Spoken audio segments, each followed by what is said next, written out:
అల్లం అంటే నాకు తెలీదా, బెల్లంలా పుల్లగా ఉంటుందన్నారంట నాలాంటి మేధావి. తిల్లి అంటే కూడా ఏముంది, లివరే కదా అన్నారంట నాలాంటి మహా మేధావి. అసలు తిల్లి ఏంటి అనే కదా మీ క్వశ్చన్ మార్క్. టేస్ట్ కానీ, టెక్స్చర్ కానీ, స్మెల్ కానీ లివరు తిల్లి ఒకేలా ఉంటాయండి. అగ్నికి వాయువు తోడైనట్లే మనం తినే ఫుడ్ లో ఈ తిల్లి తోడైతే తిరుగే లేదండి. అదేనండి, రక్తం తక్కువ ఉన్న వారికి, బలహీనంగా ఉన్న వారికి దీనిని వండుకోవడం వలన హెల్త్ కి చాలా మంచిదండి.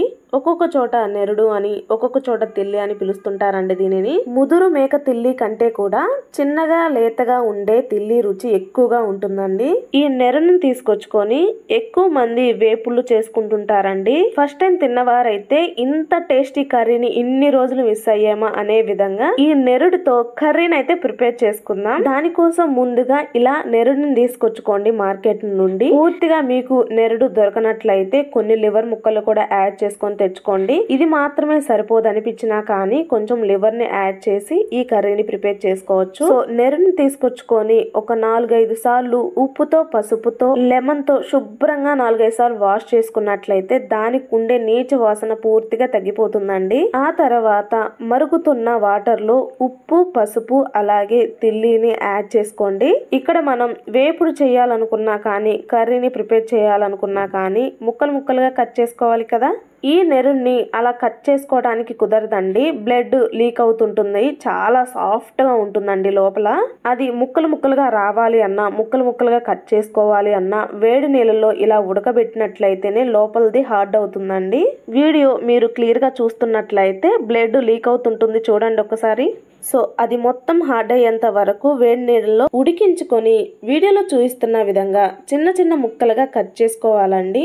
ఇలానే నెరుడు మొత్తాన్ని ముక్కలుగా కట్ చేసుకొని దానిని పక్కన పెట్టుకొని స్టవ్ మీద ఒక కడాయిని పెట్టుకొని దానిలో 2 టేబుల్ స్పూన్ వరకు ఆయిల్ ని యాడ్ చేసుకొని ఆయిల్ హీట్ అయిన తర్వాత దానిలో సన్నగా చాప్ చేసి పెట్టుకున్న ఆనియన్స్ ని యాడ్ చేసి ఆయిల్ లో ఆనియన్స్ 2 మినిట్స్ వేయించుకున్న తర్వాత దీనిలో పొడవుగా కట్ చేసుకున్న పచ్చిమిర్చిని, లేతగా ఉన్న కరివేపాకు రెమ్మల్ని కూడా యాడ్ చేసుకొని ఉల్లిపాయ ముక్కలు చక్కగా వేగిన తర్వాత దీనిలో రుచికి తగ్గట్లుగా ఉప్పు, పసుపు యాడ్ చేసి దానిలోనే 1 టేబుల్ స్పూన్ వరకు అల్లం వెల్లుల్లి పేస్ట్, ధనియాల పొడిని రుచికి తగ్గట్లుగా కారాన్ని యాడ్ చేసి వెజ్ కర్రీస్ కానీ, నాన్ వెజ్ కర్రీస్ కానీ టేస్ట్ అద్భుతంగా రావడం కోసం 1 టేబుల్ స్పూన్ వరకు కొబ్బరి పేస్ట్ ని యాడ్ చేసుకోవాలండి. ఒట్టి కొబ్బరి పేస్ట్ కాదండి, మసాలా పేస్ట్. దానిని ఎలా ప్రిపేర్ చేసుకోవాలో దీని యొక్క ముందు వీడియోస్ లో ఉంటుందండి, తప్పకుండా చూడండి. దీనిలోనే ఒక 2 టమాటాల వరకు సన్నగా కట్ చేసుకొని యాడ్ చేసుకొని మొత్తం కలిసేలా కలుపుకొని టమాటాలు బాగా సాఫ్ట్ గా మగ్గేంత వరకు కుక్ చేసుకోవాలండి. చూసారు కదా, ఇలా టమాటాలు మగ్గిన తర్వాత దీనిలో ముందుగా నీట్ గా రెడీ చేసి పెట్టుకున్న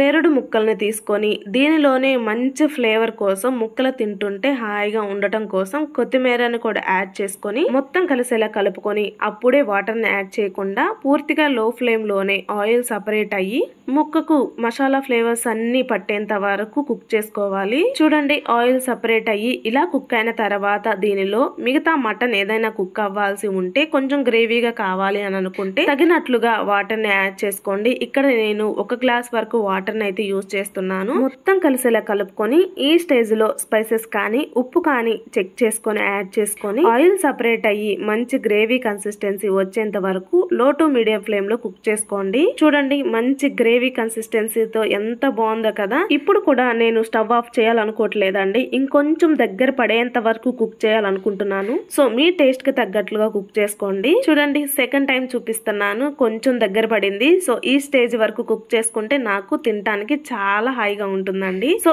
చివరిగా టేస్ట్ ఎన్హాన్స్ చేయడం కోసం కొత్తిమీరని, ఒక చెక్క నిమ్మరసాన్ని, గరం మసాలాని యాడ్ చేసుకొని మొత్తం కలిసేలా కలుపుకొని ఇక సర్వ్ చేసుకున్నట్లయితే టేస్ట్ అనేది తిన్నా కొద్దీ తినాలనిపిస్తుంటుందండి. హెల్త్ కి చాలా మంచిదైన ఈ నెరుడు కర్రీ మీకు నచ్చిందని అనుకుంటున్నానండి. మీకు నచ్చినట్లయితే తప్పకుండా లైక్ చేసి, షేర్ చేసి, సబ్స్క్రైబ్ చేసుకోండి. Thanks for watching.